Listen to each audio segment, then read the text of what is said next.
सर्वसामान्यांच्या हक्काचा आवाज जागर जनस्थान।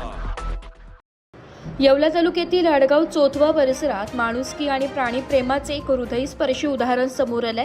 भटक्या कुत्र्यांच्या हल्ल्यात गंभीर जखमी झालेल्या हरणाच्या पिल्लाला अर्थात पाडसाला स्थानिक शेतकरी आणि वनविभागाच्या सतर्कतेमुळे वेळेवर उपचार मिळून जीवनदान मिळाले।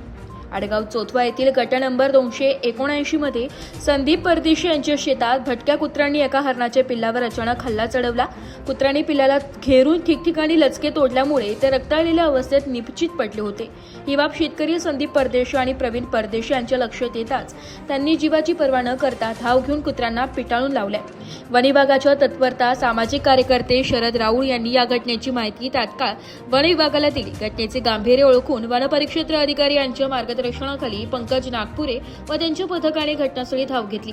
वन विभागाच्या टीमने जखमी पाळसाला ताब्यात घेऊन तातडीने येवला येथील पशुवैद्यकीय रुग्णालयात उपचारासाठी हलवले।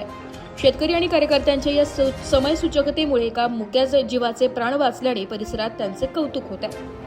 जागर जनस्थानसाठी प्रतिनिधी सचिन वखारे, येवला।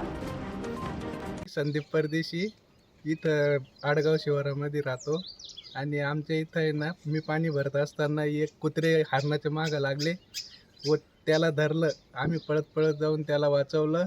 आम्ही आता घरी आणले त्याला, फक्त वन विभागाची वाट पाहू राहील। आज सकाळी राऊळ वस्तीच्या पुढे पवार वस्ती, कदम वस्ती आणि परदेशी वस्तीवर एक हरणाचं जे बच्चं आहे म्हणजे पिल्लू म्हणतो आपण त्याला, ते गव्हामध्ये कुत्र्यांनी त्याच्यावर झडप मारली आणि त्याच्यावर हल्ला केला। त्यामुळे ते खूप जखमी झालेले आहेत। तर या ठिकाणी वन विभागाच्या अधिकाऱ्यांना सुद्धा कळवण्यात आलेलं आहे का ते हरणाचं जे पिल्लू आहेत त्याच्यावर जास्त प्रमाणात हल्ला झाला आहे। त्याच्या डोळ्याला फार मोठी जखम झाली आहे, नाकातून त्याच्या रक्त येत आहेत।